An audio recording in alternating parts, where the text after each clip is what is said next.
Okay, so today I'm going to talk about how we're going to measure our progress through the 12 weeks. Now, I know I said to most of you on the phone when I probably spoke to you when we were talking about tracking goals and things like that, and how I didn't want you to obsess with weight and things like that. But what I will do is get you to measure yourselves at the start of the 12 weeks. So not on your own scales, not if they think they're old scales, if you think they're faulty in any way, just get it done at like Boots or a gym, a doctor's, I don't know, whatever. If you can get yourself measured at the start of the 12 weeks in kilograms, so measure that in kilograms. Um, we'll all we'll do then is measure you at the end of 12 weeks. So between the time you measure yourself at the start and between the time you measure yourself at the end of the 12 weeks, I don't want you to look at scales. Okay? So no over obsessing about weight. I'm pound up, I'm pound down, I'm pound up, pound down. I've lost stone over 2 weeks. I've put a wee bit back on, that kind of type of thing. It's not happening. It's no point. It'll stress you out. Stress leads to ramping your cortisol levels, hormones up, and that can lead to weight gain, body fat storage. That's what happens when you get too stressed. Weight gain, body fat storage. And you don't want that. Now, I'm not saying it's just weight that's going to do that. There's obviously a load of other things that do that. That's where we're going to look at controlling stress levels that I talked about yesterday. But I will, just more out of interest than anything else. I mean, you could get great results in 12 weeks and not lose a lot of weight, and that's a reality. You might not even shift weight. You might even put a wee bit on. Not likely, but I've seen it happen before. I mean, everyone's different. People can still get great results. Drop a dress size or even two. Feel great in their clothes, get a new wardrobe, feel good within, confident, that types of feelings. But the weight's not really shifting much, and that can happen. But it's just out of interest more than anything else. I mean, if it does come off, then great, it's a bonus. But don't get too worried about it if it doesn't happen. It's just more of interest than anything else. And that's one way we'll measure our progress and track our progress. The next one is you. Okay, week to week, day to day, month to month, for the one week to 12 weeks, I will constantly be asking you how you're feeling. Okay, inside, within your clothes, energy levels when you wake up day to day, confidence levels, how you're progressing that way, when you have good days, when you have bad days, how you feel after you have bad days, how you react to bad days instead of maybe like looking for using food and drink as an outlet for bad days. Like I talked about yesterday. How do you react to them now? What are you feeling within mentally? Now mentally you're looking for change. You probably feel stuck in a rut a little bit. You're looking for a change. That's why you've done this. You've taken Accelerate on, but I will constantly be asking how you're kind of feeling, and your return reports every single Sunday when you send me those reports. I need you to say literally everything you can think about from the week before.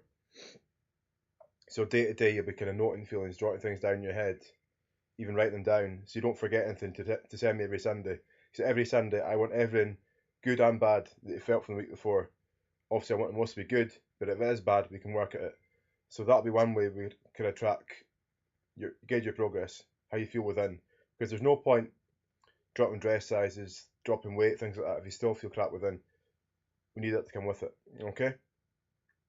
The next way you obviously measure your progress as well is in your clothes. So if you do feel looser, if you do feel better in your clothes, if you do suddenly go clothes shopping and you suddenly realise you're a dress size or clothes size or two down, then brilliant. That is one way you'll measure progress. You don't need me to tell you that. Okay? You'll know that from yourself within. The next way we're going to do it, and I need you all to do this. This is part of the rules. This is part of the process. Is I need to take before and after pictures, front, side, and from behind, in your underwear or something like that. And I'm not even and I know it's going to feel uncomfortable, and it's not for the whole world to see. It's for your progress. It's for you to say, look, this is where I was at the start. Now this is look where I got to. So you can be proud of it. Because there's nothing worse when a client comes to me and says, "Oh, I wish I took before pictures when I started. It'd be great to see the difference now." Because they know they've lost so much. They've maybe lost a couple of dress sizes. They know they've lost a couple of stone. They just love to see that visually, what you can look like before to what you can look like now, in the same sort of in the same sort of environment, same sort of clothes, same sort of distance between the pictures, um, the camera length. But I'll show you examples that probably, and in the comment section of this, I'll show you an example of a before and after picture. I'll probably show you a good one from DMIC or something like that. One of my clients, what they did, just to give you an idea of what I kind of need. So before and after picture is needed for me, needed for you, because you will want to see that progress tracked, and it will feel uncomfortable. A lot of this process will feel uncomfortable, but that's the reason you're doing it. And lastly, what was I going to say? What's the last one?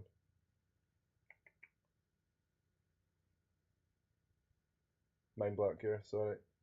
It's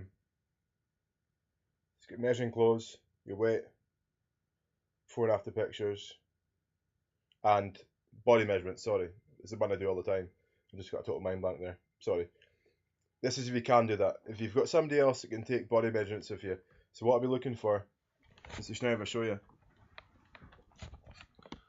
it's what I do with clients just now is I get clients to take measurements of their chest, so I'll use underneath here, this kind of area here, kind of under the bottom of your kind of bra, that kind of area there, right round there in centimeters.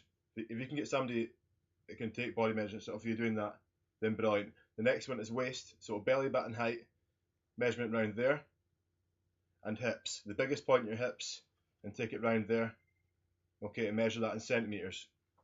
All right, so that's how we are going to measure our progress over the next 12 weeks. Under this, I'll show you an example of a before and after picture, what I could be looking for. For the rest of it, again, I'll put this down in writing for you over the weekend. Tomorrow over the weekend, you're going to get a lot of information sent over in writing to look through over the weekend, so you're ready to start on Monday. Can't wait, I'm looking forward to it. Hope you are too. Speak tomorrow, bye bye.